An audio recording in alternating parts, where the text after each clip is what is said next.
It's locked, all right.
This is no place for you, sir.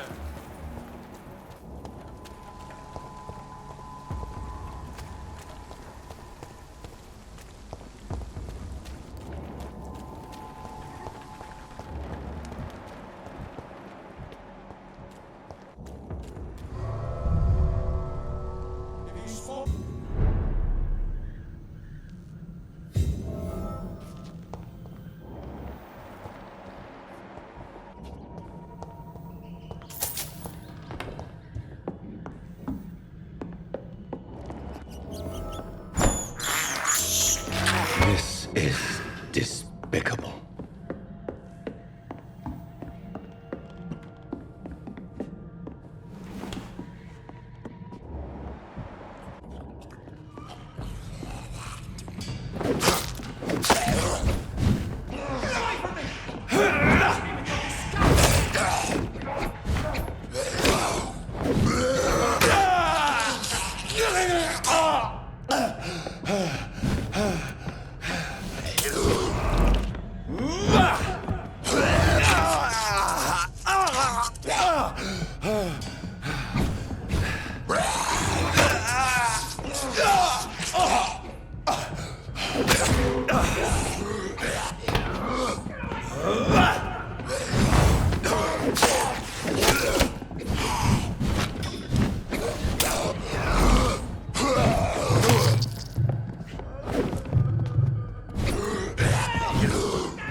This is Braille.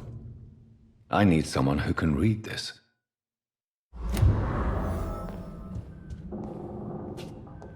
What? What happened? Who are you? It's all right, sir. You're safe now. Oh, a fellow Englishman. Thank you, sir. For a moment, I thought those bloody heathens had killed me. What are you doing here? This place is not safe. Yeah, it's a cesspool, but it's mine. I came to collect some overdue rent, but those who still live here have gone completely bonkers. You're very lucky to be alive. Yeah, filthy immigrants. Fucking savages, every one of them. And now with this bloody fever, they're just animals. You can find safety of sorts in Whitechapel. If you're quick and cautious, you'll be able to avoid the savages.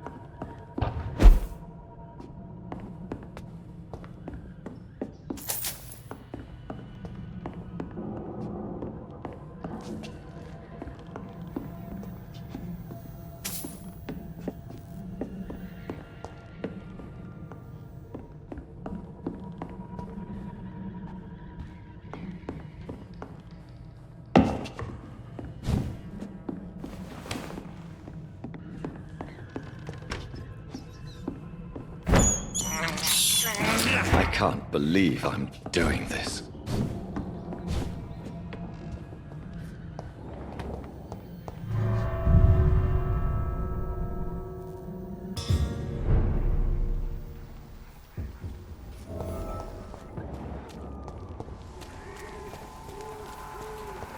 Over there!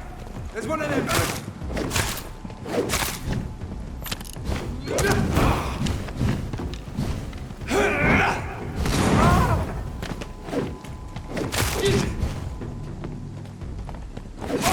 Put an end to you!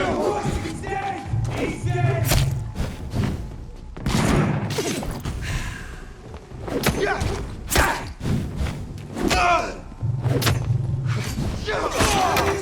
Want some of this?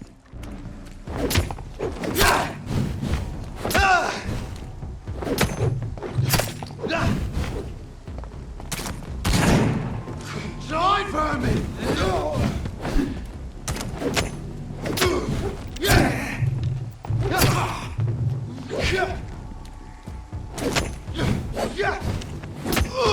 Fuck his boss!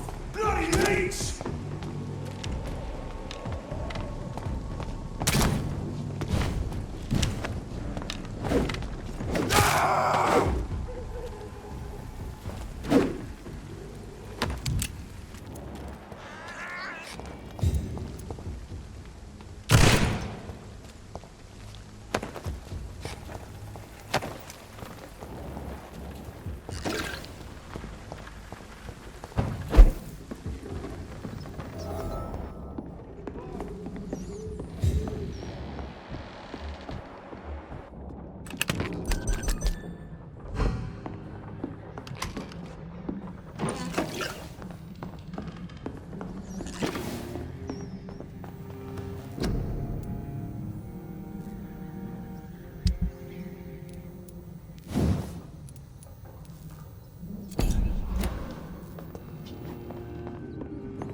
I have this thirst for blood. This is despicable.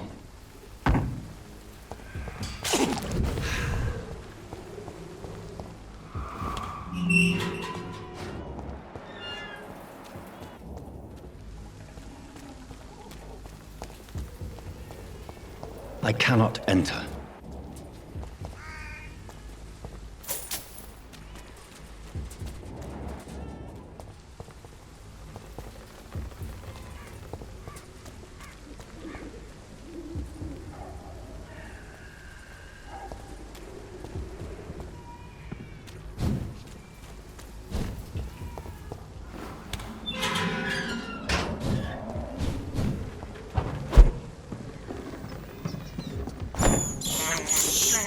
I can't believe I'm doing this. It's a leech! Kill it!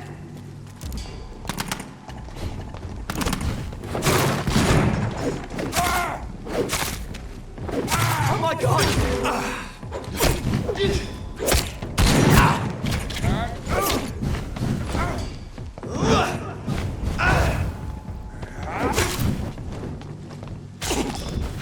Die, leech!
every night. I, the guards regroup.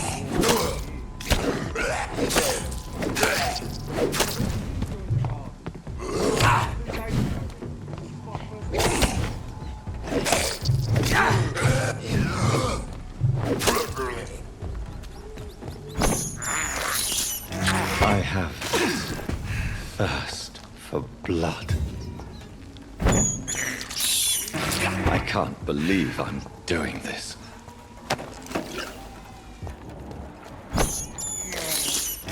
This is despicable. It's locked, all right.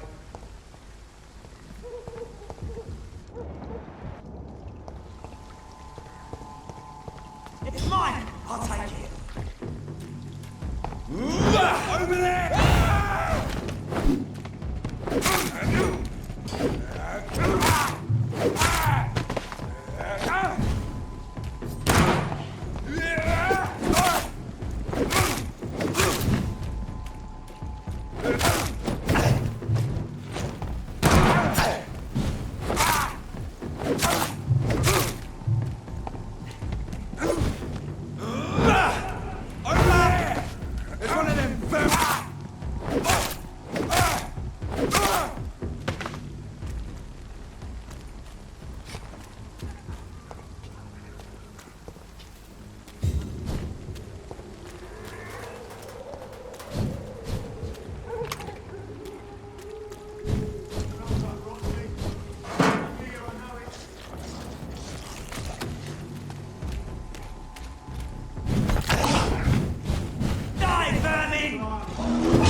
Shit, that leech is fast!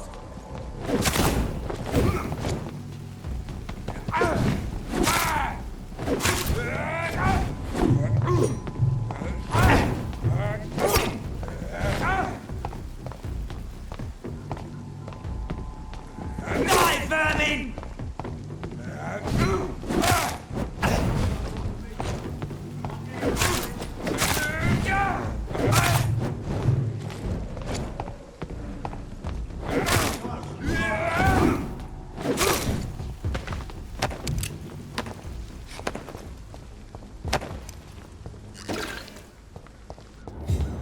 Let's pin it down!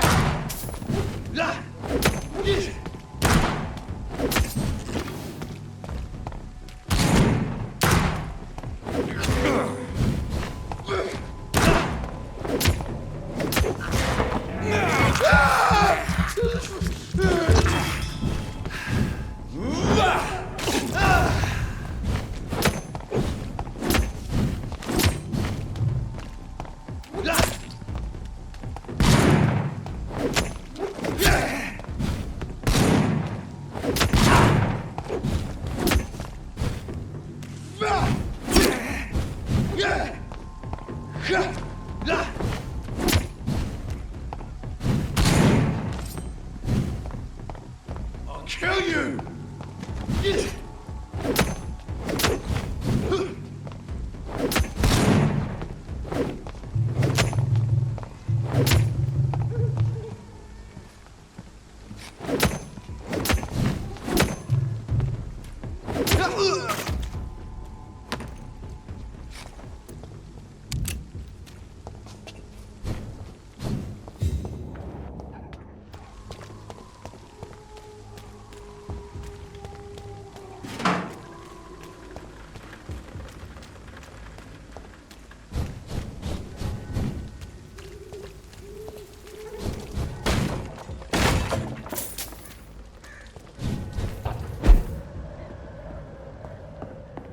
It's locked, all right.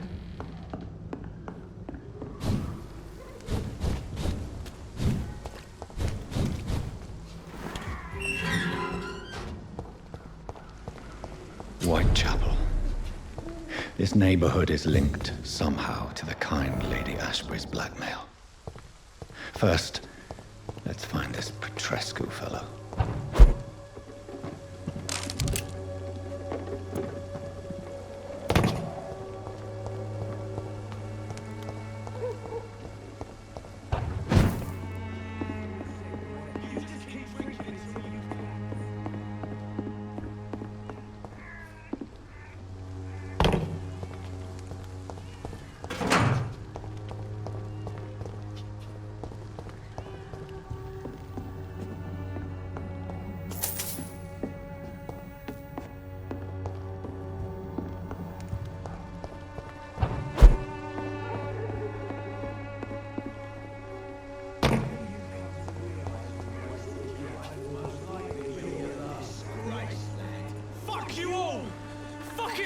Stop it now, Albert! Stop it! The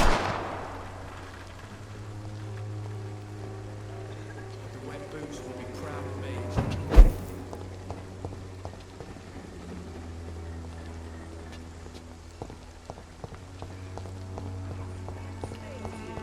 This elixir will give you faith again.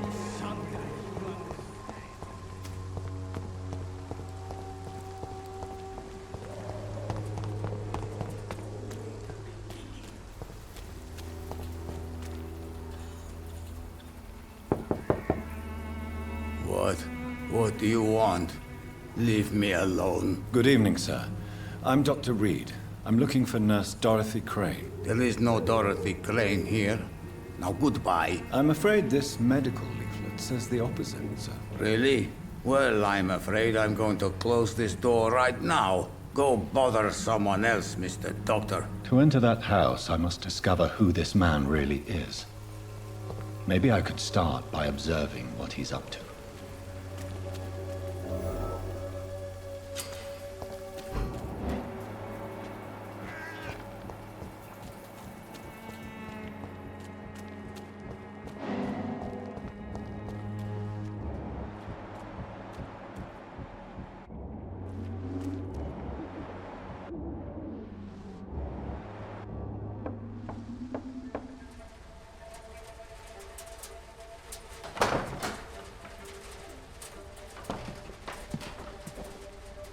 A strange man was at the door with a pass for our medical facility. I refused him entry. Darius, how could you know he didn't need our help? His clothes were too finely tailored to be for Whitechapel. Perhaps just a friend of that stray poet who is always about. Richard Nithercott? No, not of the same cloth, this man. I suspect some machination from that journalist. Clayton Darby. Is he still asking questions? Yes. I saw him drifting around St. Mary's Church. I swear he is tracking me just downwind.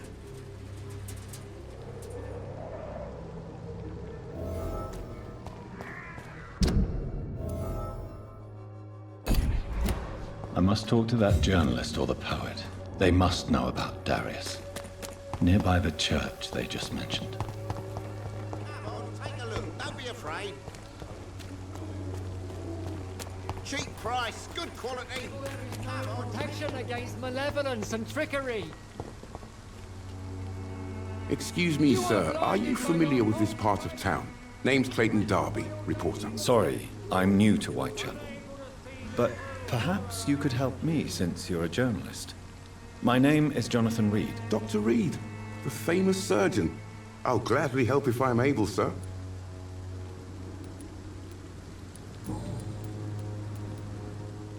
Have you any idea of the danger you face in these streets at night? I've had to run and hide more than once from frenzied mobs incensed by the fever. Do you think the flu is really responsible for this, Doctor?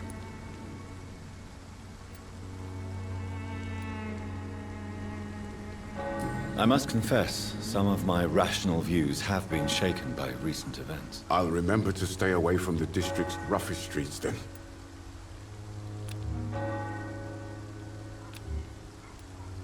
What is a journalist doing in this borough after sunset? He goes where none of his colleagues would dare to go. to inform the country. So you risk your life to reveal the truth. I saw many reporters do the same during the war. Whitechapel is the crucible of so many untold stories and tragedies.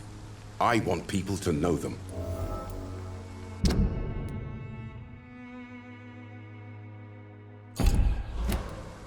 That's quite honorable of you.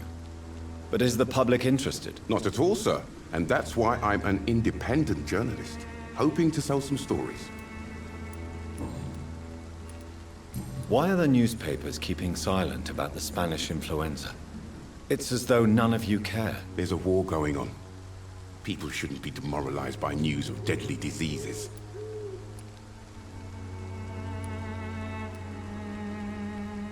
I served in France. Our top priority must be to put an end to this butchery. This war must stop now. Sir, streets are a battlefield too. An invisible and untold war is going on, and it must be stopped. I heard you're investigating an underground medical dispensary in Whitechapel. What do you know about it? Not much, I'm afraid. They are wary of strangers, and I'm not really an acquaintance of theirs. Why do you care?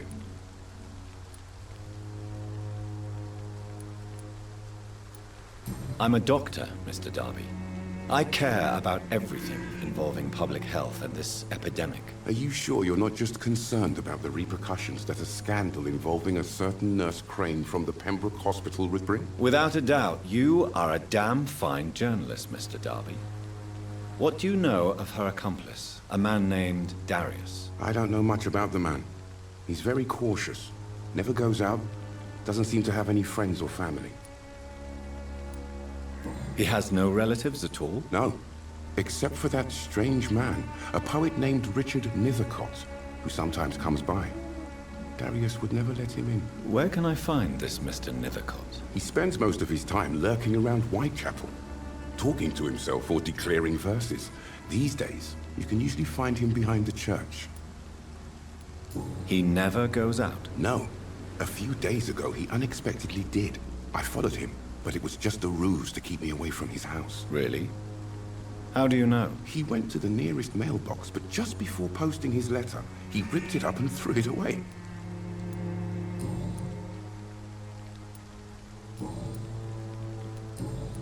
Goodbye, Mr. Darby. Farewell.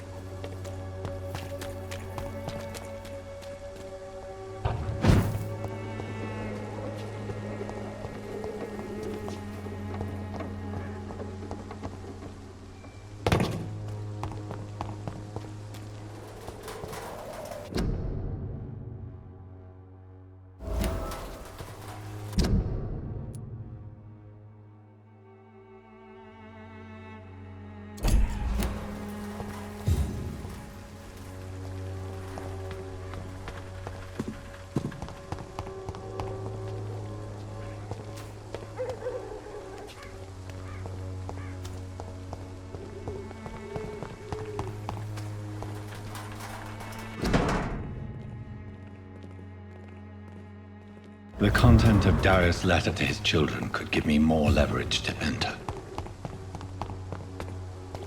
It's locked.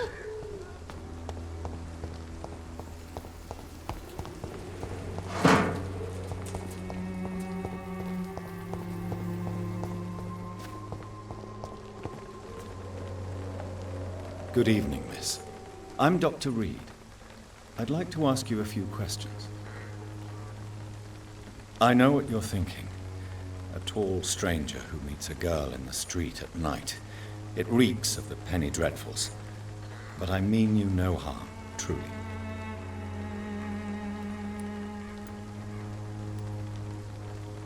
Melia, I know you work for Dorothy Crane. Please tell me about her secret dispensary. A stubborn and mute comrade. Nurse Crane and Darius Petrescu have been clever.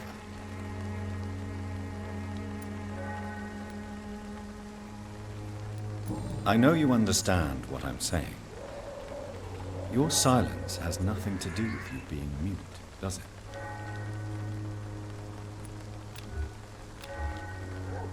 Very well. Goodbye then.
I'm cheap and I'm clean, I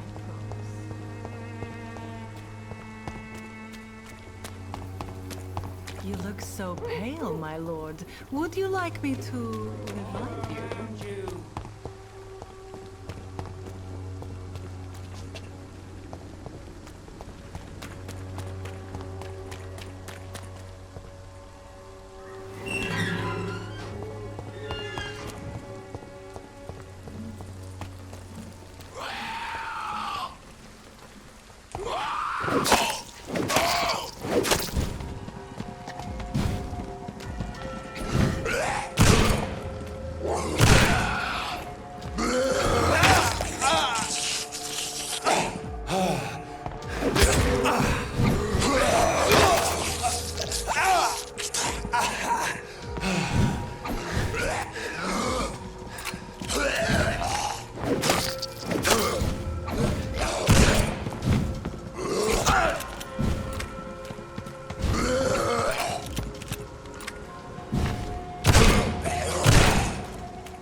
Morbidity can breathe its own beauty and grace.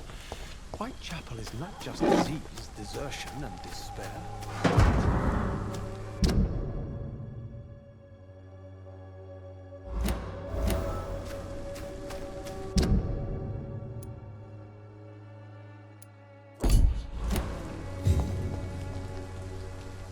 Good evening, sir.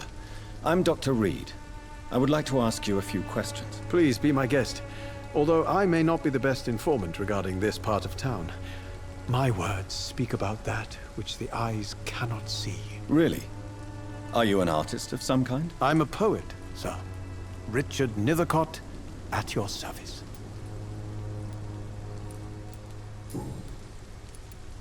Tell me, Mr. Nethercott, why seek inspiration in Whitechapel? The place is not beautiful per se, but how to explain it? Stirring and challenging.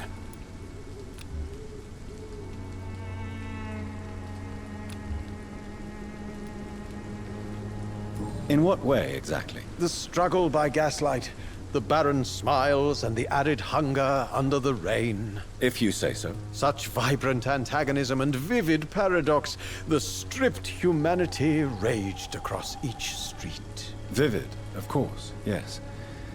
And what about the poignant distress? Oh yes, the poignant distress. You see what I mean, don't you? That's what I want to write about, and that's what Whitechapel is made of. Do you not think it a little morbid? On the contrary, sir. Whitechapel is full of life, full of beauty. Just like my dear muse, the wonderful Camellia. What can you tell me about Camellia? Not much, and that's the beauty of it. She can't speak, you know. She's a locked mystery who exhales kindness and sweetness.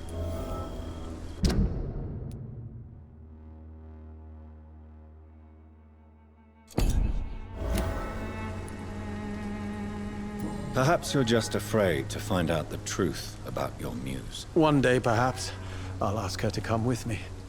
But will she still be my wild flower of Whitechapel if she moves uptown? And have you ever tried to learn more about her?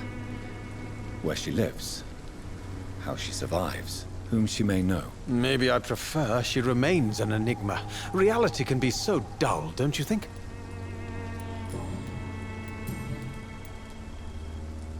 Did you know the Mute Florist is a member of a secret society? No, I didn't.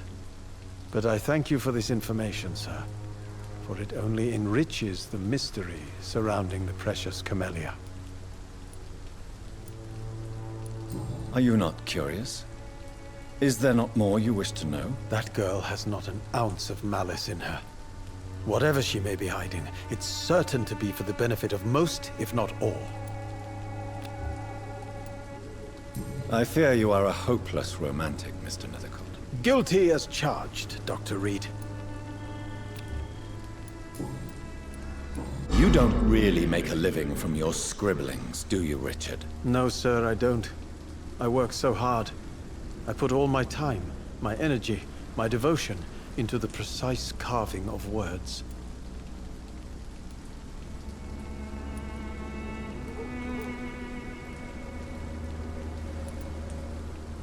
When she was younger, my mother was a painter and a poet. She told me many times how poor her artist friends were and how she helped them. My parents pay for my rent, my food, and my clothes.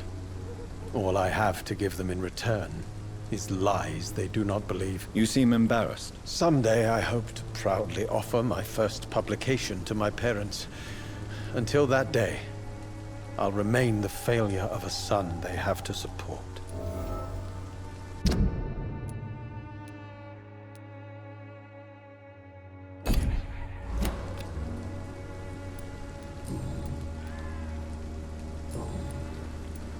Are you aware that your life could be in danger in this part of town? But this is where I must be to feel the real beat of the city. I had to come, see it for myself, alone.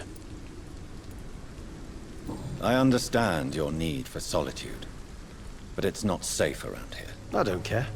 I don't have many friends, Doctor, and my family despises me. If some misfortune came upon you, who would be here to help you? Well, you, for a start, my dear Doctor. May I ask what you're doing at this hour of night, sir? Do you live here? Not at all. I'm just enjoying the pleasure of a quiet walk. Though night talks are always preferable, if you ask me. Especially with strangers.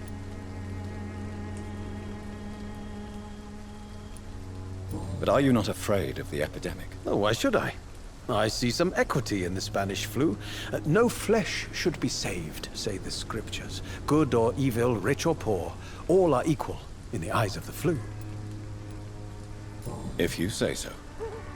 But as a physician in a time of epidemic, I must caution you to avoid unnecessary exposure, sir. Thank you, Doctor. But we both know the seeker of truth has to go boldly where the weak dare not. What are your thoughts on the terrible situation in this city? Terrible, you say? No. Of course, the death of so many innocents is a tragedy.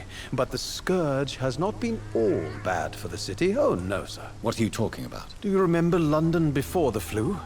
Noisy, cacophonic, quiet nowhere to be found. And now, listen to this oddly peaceful silence.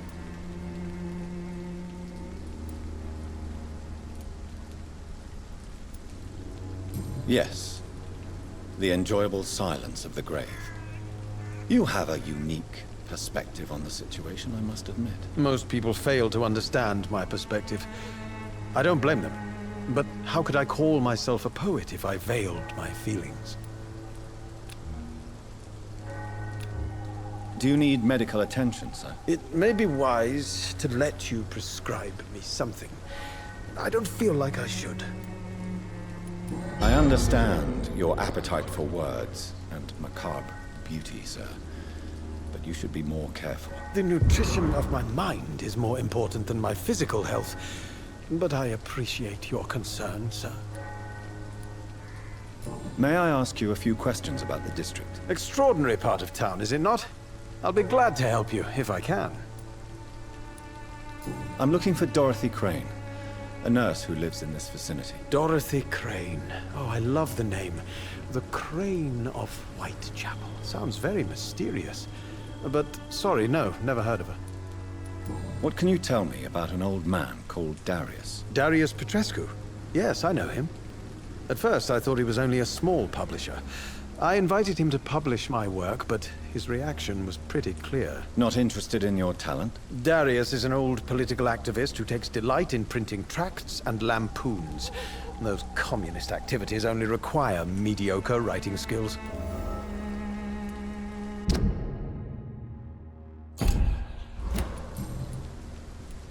I'll leave you alone, sir. Darius is a bit less of a mystery now. It should not be that difficult to incite him to let me in.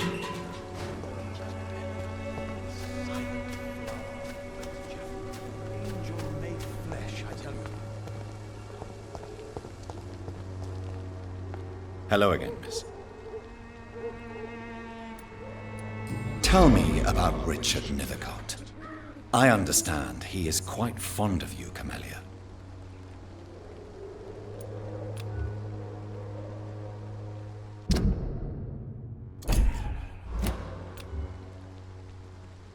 Very well.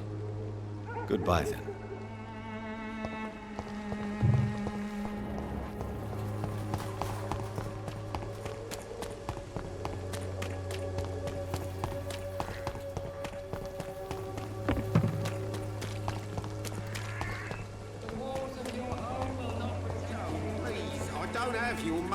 Come on, Barrett, you know the game. You pay for peace of mind. Can't you just look the other way this week, Joe? Come on, we can sort it out, right? It's not my call, Barrett. You pay one way or another. Please, Joe. How long have we known each other? We even used to be neighbours, for Christ's sake. I'd prefer not to give you another beating, Barrett.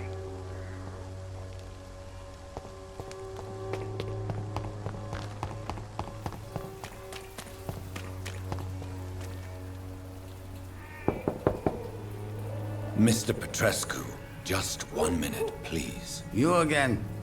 Go away. Sir, wait. Stop this nonsense. I know Nurse Crane is here. Shall we speak man to man, you and I? All right. Speak up. Don't you see we're on the same side? We fight to help the poor, sick, and abandoned. I'm nothing like you, Mr. Doctor. Yes, you are. You too believe in providing medical care without charge.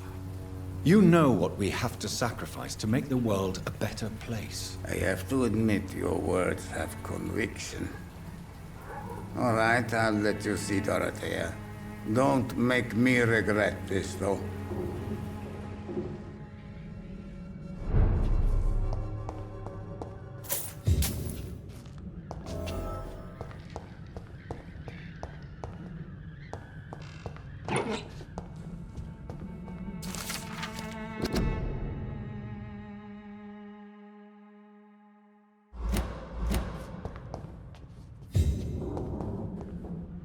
It's locked.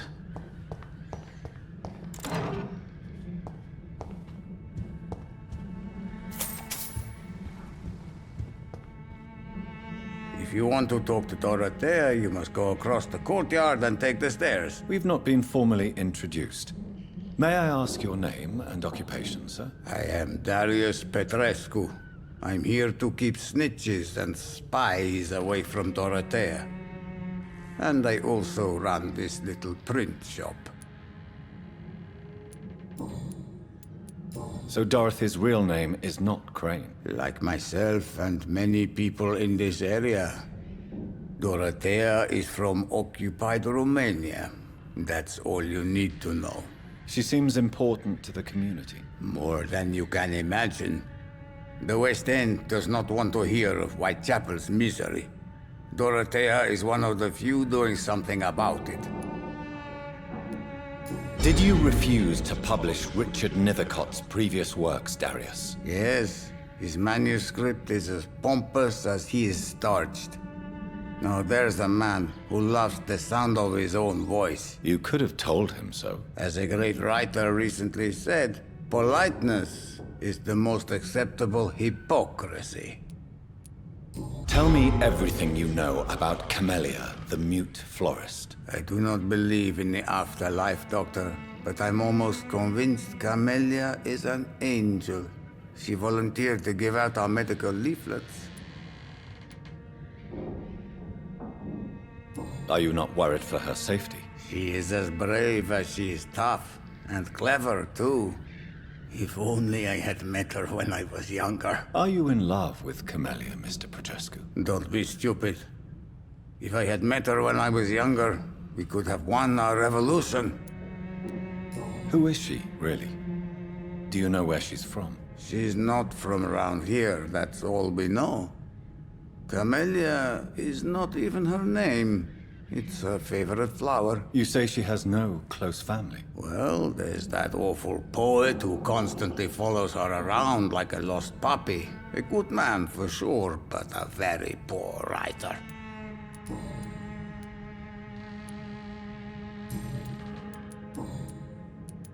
Do you have any family left, Mr. Petrescu? Children or grandchildren? Who knows? I have abandoned my people for so long, they might as well be dead. As dead as I am for them, I suppose. Don't be embarrassed, sir. If you must know, my own father disappeared many years ago, and I forgave him. It's quite awkward to talk about our families like this, but thank you, Dr. Reid. I appreciate your trust. This war won't last forever. Did you ever think of returning to your country now it's free? No. I have taught strength and determination to my sons and daughters. I'm an old, dying man who only has memories of better times to cherish.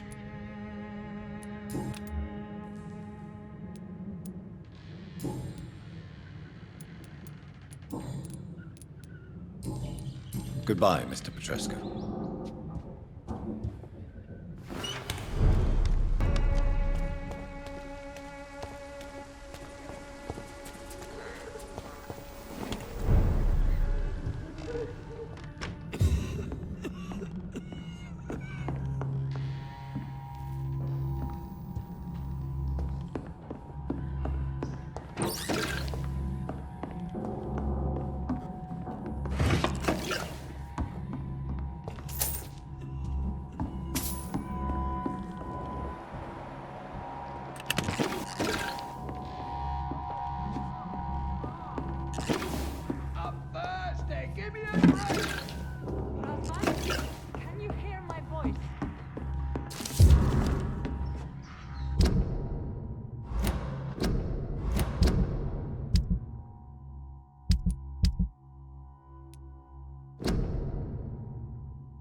need help!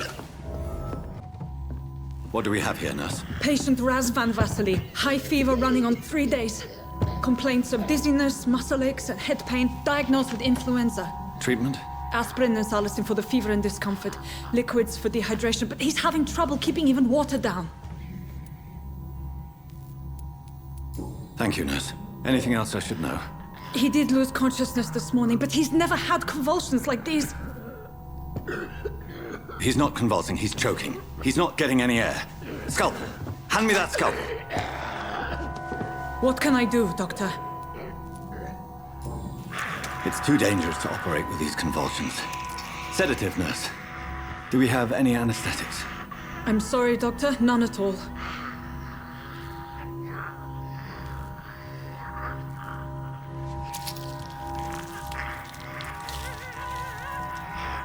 I need to perform a tracheostomy. Short pipe. That rubber tube will do. We're going to cut a passage for air through the neck. Yes, Doctor. He's breathing again, but he's coughing up blood. Internal hemorrhaging. I need to make another incision into the chest cavity to drain the fluids from the lung. Prepare another tube. A thoracostomy? Doctor, we've nothing to fight the infection. We need an aseptic environment. Right then, Nurse Crane. What do you suggest we do? I've no idea. I'm not the doctor. Time is of the essence. We need to perform a thoracic drain. Yes, Doctor.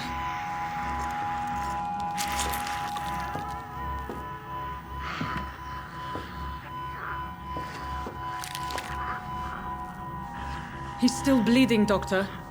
I'm losing his pulse. The drain must have punctured the intercostal artery. There's too much blood. Are you all right, Doctor? I can't see.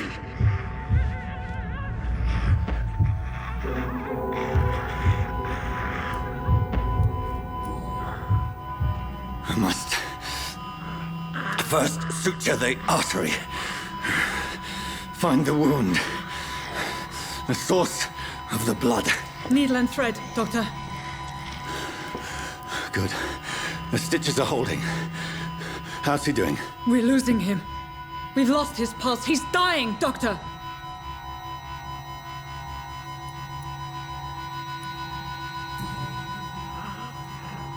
A dose of epinephrine, now. Yes, Doctor.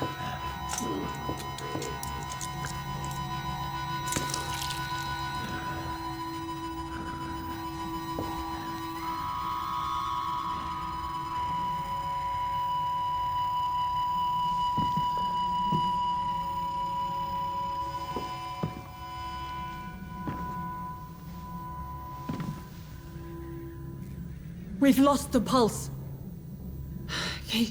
He's gone, Doctor. Nurse, we did everything we could. Truly? Everything you could? Is that how you'll report this in your log? Is this how the war went? Piling up one poor corpse beside the next? This was not an influenza-induced seizure. I've never seen symptoms like these on the continent. Neither have I. But the previous symptoms leading up to this attack were the same, indistinguishable from the epidemic. No. There was something more vile in these reactions. Something primitive. There have been numerous reports of mental breakdowns caused by the fever that accompanies the flu itself, Doctor. Yes, but I'd best take some samples of the blood for analysis.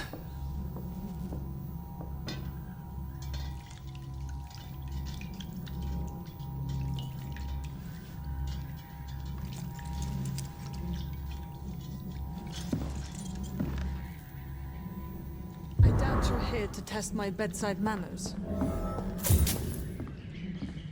It's locked, all right. I suspect it was more than intuition alone that led you to us. So, how might I be of service, Dr. Reid?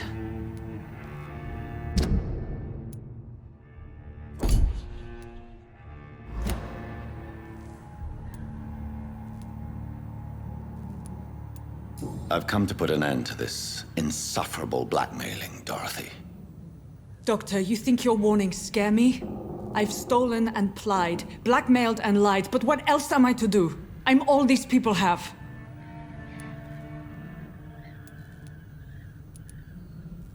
But why Lady Ashbury? Why her, of all people?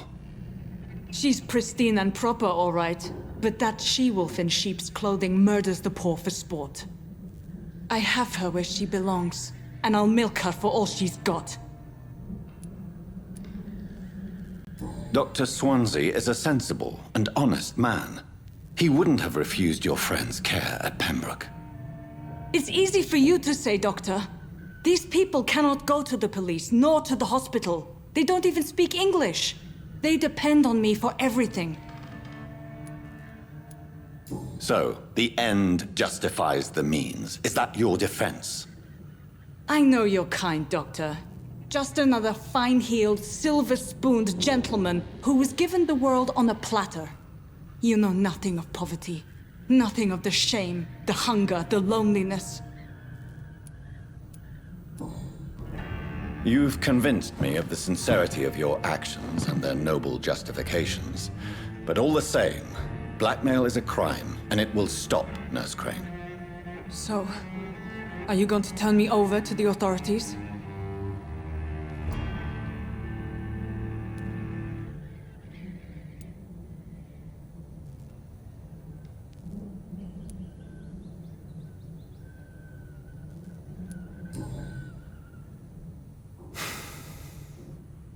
No. Your place is here. Jailing you would be an even greater crime. So, here is my proposition.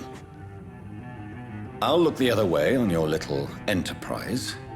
In exchange, you will resign from the Pembroke Hospital and provide me with medical supplies when the need arises. Dr. Reid! That sounds like a business proposition. My accomplice, then? No, just a privileged client. My research may require the occasional rare piece of equipment or ingredient.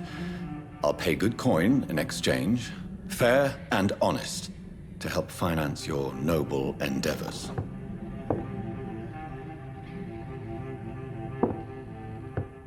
We have ourselves a deal, Doctor. Good customers are always welcome. Yes, Nurse Crane. We have a deal.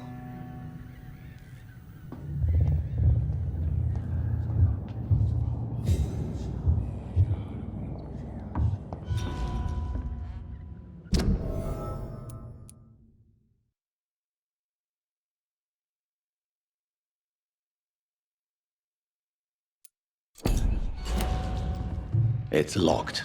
I cannot enter.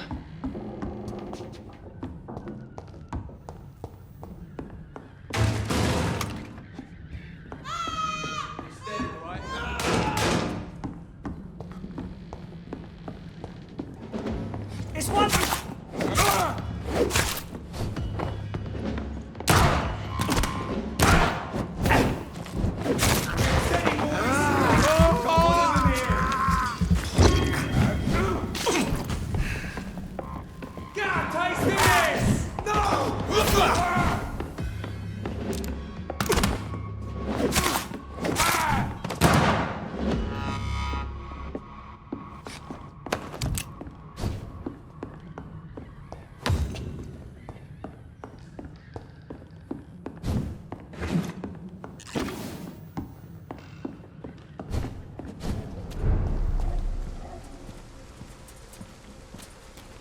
Crush the leech, boys!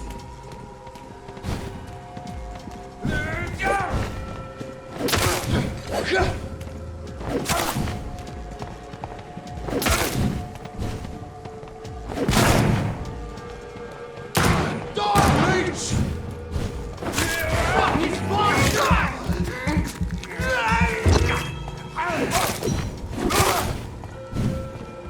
Oh my god!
It's locked.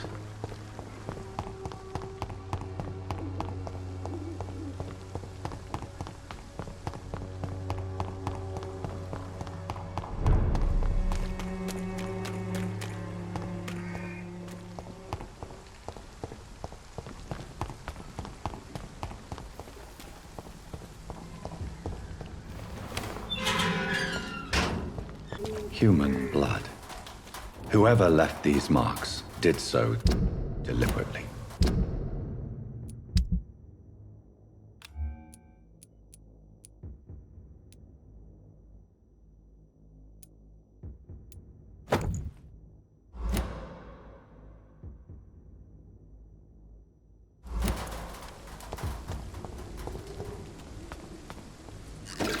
Put an end to you!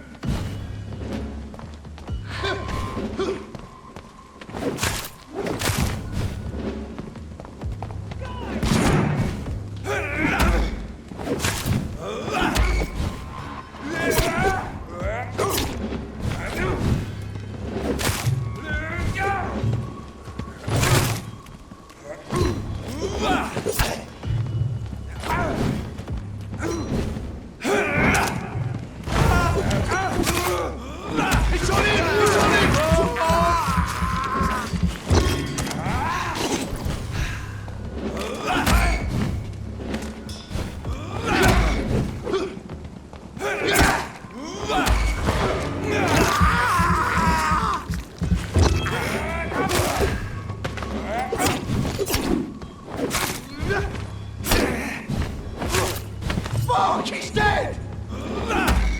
Crush the leech, boys! Burn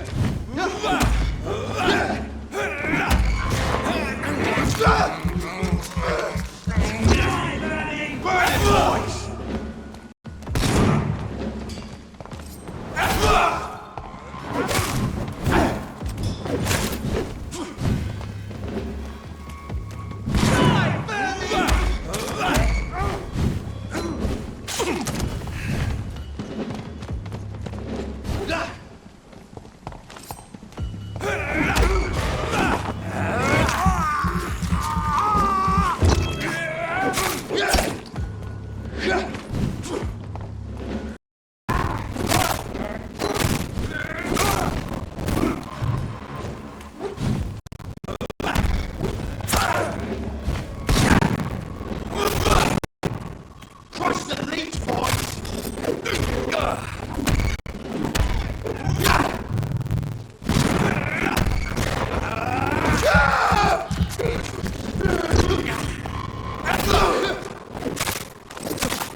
I have this thirst for blood.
I would ask you to avert your eyes, sir. Or did you not know it was rude to stare? I knew it. Speak up, Dr. Reid. I like a man who speaks his mind.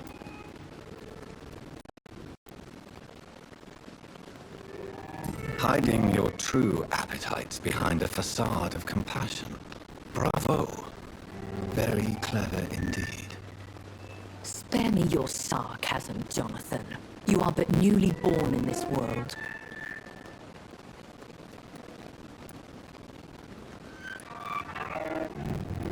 So in the end, the accusation was true, wasn't it? The situation is somewhat awkward nonetheless. I have not been observed sustaining myself for many decades. I have to say I'm a trifle embarrassed. Anyway, I have concluded my inquiries concerning your blackmailer. I see. Please excuse my agitated state. Under normal circumstances, I wouldn't let anyone see me in this condition. I must confess I have not put an end to the blackmail, my lady. Unfortunately, I could not bring myself to do it. I'm so disappointed in you, Jonathan. I didn't expect this from you. Lady Ashbury, you yourself admitted how ridiculous the sum of money was. I can assure you it was all used for charitable ends.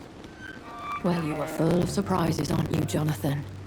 All right, say I trust you, but you will still pay the ransom. That is only fair. After all, it was you who failed to bring this problem to a satisfactory conclusion. I believe I could agree to that. And since a lady always keeps her promises, I will now answer any questions you may have.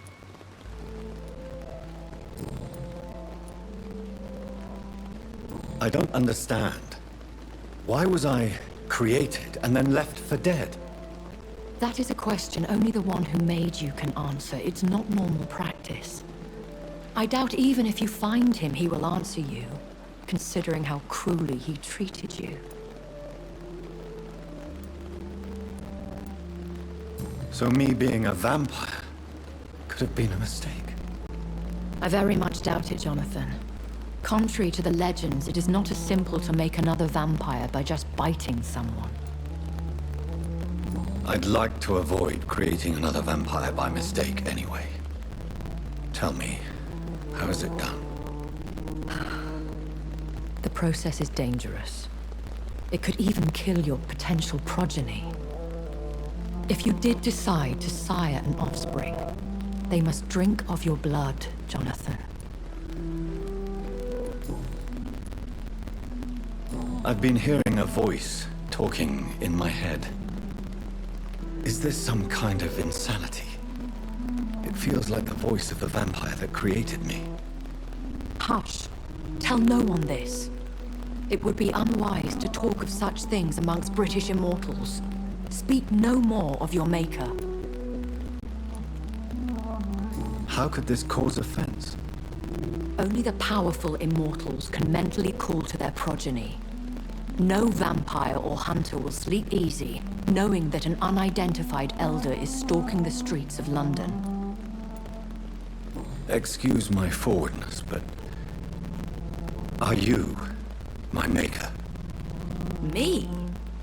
Goodness, no. Only a foolish immortal would create a progeny without taking precaution, and I'm no fool. A vampire? Is that what I am? What we are? Such a crude word, defined by penny dreadfuls and drunken hacks. No. You are now an Ekon, and that you shall remain. So we are Ekons. How can I identify us amongst other vampires? How to put it? All Ekon are vampires, but all vampires are not Ekon. We are but a branch of the immortal tree. Are you an Ekon too? Yes, I am. We are the closest thing to what man refers to as vampires. Forget what you think you know about us.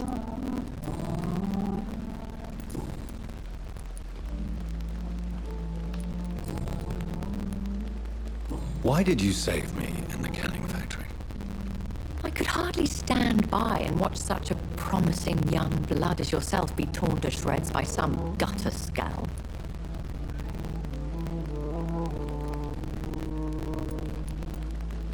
William Bishop wasn't the vampire that created me then? No, Jonathan. Whatever their strength and demeanor, scowls are the progeny of careless vampires. It cannot be the other way round. What type of vampire is a skull? Not a true vampire. The deformed offspring of lesser vampires. It is a shame these creatures run wild, slaves to their baser instincts. Why does Dr. Swansea allow you to feed on the patients of the hospital? Dr. Swansea is a good and compassionate man. He is trying to find a solution for our hunger. Until that happens, he is clever enough to understand that I only feed on the dying. What do you know about this Brotherhood of St. Paul's Stole? The Brotherhood is well known amongst London Vampire Society. As long as our kind is discreet, and as long as they do not interfere, we have come to a mutual understanding. And no one suspected you of the murders? As you well know, suspicion has recently fallen on me of killing for pleasure. But you have my word, Jonathan. I take no pleasure in taking a life. I know this is beyond the pale, but may I inquire your age? Really? And I thought you were gentlemen. If you must know, I'm 27. I've been 27 for a long time now, and 27 I shall remain. And who bestowed upon you this eternal youth? My maker. He left this isle a long time ago. Very well. But I believe there is more to this than you are saying. A lady has to have some secrets.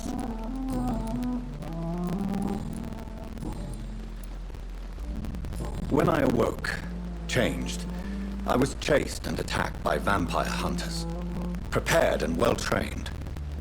Though I can't be certain. More than likely, it was the once glorious Guard of Priwen.